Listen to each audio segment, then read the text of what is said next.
Olá, eu sou a Priscila e esse é o meu canal, onde eu falo tudo sobre o universo de viagens, principalmente sobre nomadismo digital e ano sabático. Obrigada a você que está aqui comigo hoje, eu espero que esse vídeo te ajude de alguma forma nas suas viagens, ou até mesmo te inspire a checar a sua saúde, pois pode ser transformador assim como foi para mim. E já deixa a sua curtida aqui, já segue o canal se você ainda não segue, eu vou ficar muito feliz. Bom, vamos lá. Em 2022, depois de algumas questões médicas que eu passei, e depois de ter visitado, enfim, vários médicos especialistas, eu fui numa nutricionista maravilhosa, que é a esposa de um amigo meu, inclusive, e mudou muita coisa na minha vida. Além dessas questões médicas, eu também sempre fui uma pessoa bem fraca. Então, quem me via viajando lá desde 2011 nas redes sociais nem poderia imaginar, mas era bater um vento que eu tava doente. Se tinha uma epidemia, eu era uma das primeiras a pegar. Eu viajava sempre com o seguro de saúde mais completo possível, porque eu sempre acabava ficando doente na viagem. E sem exagero, eu posso dizer que eu conheço, sei lá, inúmeros hospitais pelo mundo. E não é um turismo que me orgulha. Essa saúde frágil me preocupava bastante antes das viagens, tanto que eu sempre fiz check-ups antes das viagens mais longas, para já me preparar, né, com medicamentos e tudo mais. E quem já viajou comigo conhece a minha necessaire cheia de medicamentos, né? Durante muitos anos, essa necessaire ocupava quase metade da minha mochila de ataque.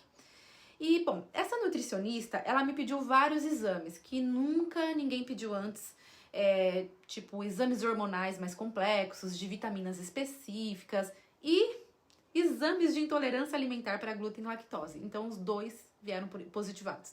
A lactose não foi tão ruim assim, né? Mas deu que eu era intolerante. Mas o do glúten, até o exame genético deu positivo. E eu nunca imaginei que eu poderia ter alguma questão com glúten. Lactose, eu até pensei na possibilidade, porque toda a minha família tem problema, mas glúten era algo muito distante pra mim, sabe? Então foi realmente uma surpresa, né? Eu nunca tive nenhum dos sintomas clássicos que a gente ouve falar. E investigando com ela, acabamos descobrindo várias coisas que eu tive a vida toda e nunca ninguém imaginou que poderia ser glúten. E na verdade era. Por exemplo, eu sofria com constipação desde bebê. Durante toda a minha adolescência, assim, né, até a época do exame, pra mim era super normal ir no banheiro uma ou no máximo 2 vezes por semana. E além disso, eu tinha uma enxaqueca com aura quase toda semana, que me atormentava há mais de 7 anos. Era uma enxaqueca tão forte e que eu tinha até uma leve perda de memória quando acontecia. Era uma crise inimaginável. Fora a fadiga, olhos sempre embaçados, algumas alergias no corpo que apareciam vez ou outra, né, sem motivo, e principalmente a minha saúde frágil. Então, passar 3 meses sem uma gripe ou resfriado era algo quase impossível de acontecer. E foi cortar o glúten completamente que após 3 meses minha vida mudou, sem aura, sem constipação, muito mais energia e disposição, uma maravilha. Mas para quem não sabe, o glúten ele é um composto de proteínas encontrado em vários cereais, como trigo, centeio, cevada, malte. Então, minha bebida, outrora preferida, cerveja, agora nem pensar. Pão francês, então, quem sabe na outra vida. Então eu cortei o glúten total mesmo, de tudo, considerando que eu possa até ter a doença celíaca. Até porque não fiz a biópsia, né, que é o exame que comprova a doença, pois tem que ficar 2 meses consumindo glúten antes do exame.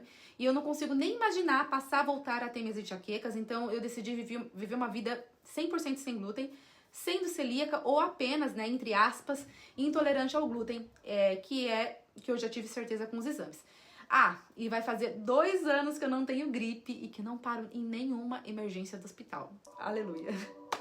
Mas como eu viajo com intolerância alimentar? Por ironia do destino, esses 2 anos que eu cortei o glúten foram os anos que eu mais viajei para outros países. Então eu morei 8 meses nos Emirados, fui para a Índia, Israel, passei boa parte dos países da Europa, fiquei 2 meses no Brasil e tudo isso sem comer nada de glúten, com glúten. E a questão do glúten não é só comer algo que não tem glúten na composição, mas também as possíveis contaminações que o alimento possa ter. Por exemplo, assar no mesmo forno pode ser um problemão para quem é celíaco. Eu confesso que às vezes eu precisei comer em restaurantes que não dava para ter 100% de certeza que era livre de contaminação, apesar de eles dizerem que um prato específico não tinha glúten. Hoje, depois de tanto tempo sem comer glúten, o meu corpo ele reage muito rápido com a contaminação. Então, por exemplo, eu consigo saber se eu comi algo contaminado, pois em poucos minutos eu já sinto o olho embaçado, barriga estufada e às vezes até dor de cabeça instantânea. É bem bizarro. E para quem viaja e quer comer fora, é um pouco difícil fugir dessas possibilidades de contaminação.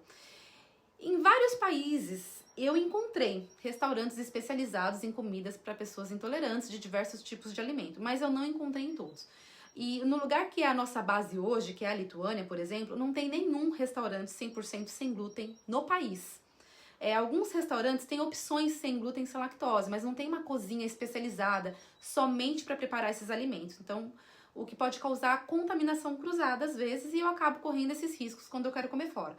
E então, o que eu tento sempre fazer nas viagens é alugar o Airbnb, alugar uma casa no Airbnb, justamente por ter um espaço para eu cozinhar, né? Então, eu compro no mercado alimentos sem glúten, sem lactose e eu faço nossa própria comida.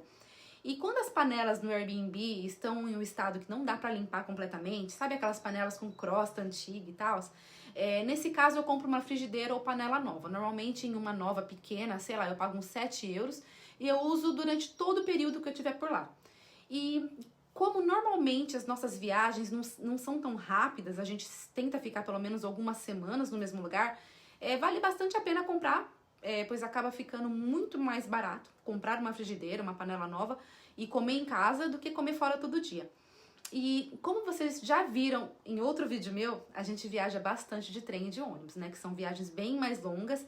E nas paradas que o ônibus faz ou no restaurante do trem, normalmente não tem nada para quem é intolerante. Então, nessas viagens, eu já preparo meu lanche, eu compro alguns petiscos para ter certeza que eu vou me alimentar sem problemas. E até agora sempre funcionou muito bem. E tem também um aplicativo que eu gosto bastante de usar, que é o Find Me Gluten Free.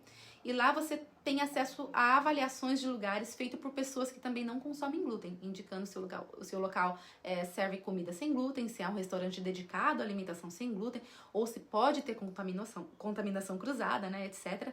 E vale muito a pena baixar se você tiver essa questão alimentar também. Eu não conheço outros aplicativos para outros tipos de intolerância alimentar. Então, se você conhece, eu agradeceria muito se você pudesse colocar aqui nos comentários para ajudar outras pessoas também. A minha questão com glúten não impede de levar o estilo de vida que eu levo. Mas eu não vou dizer que é fácil, porque não é. E eu sinto que às vezes eu acabo sendo a chata do rolê, sabe? Principalmente quando eu vou sair com amigos ou pessoas que conhecemos na viagem, né? E quando alguém me convida para comer em algum lugar, eu tenho que ficar buscando o menu do lugar antes para ver se tem algo que eu possa comer. E quando não tem, né, eu falo com um jeitinho, já dando uma solução, né, indicando um lugar no mesmo estilo, etc. Mas não é todo mundo que entende a gravidade das intolerâncias, né?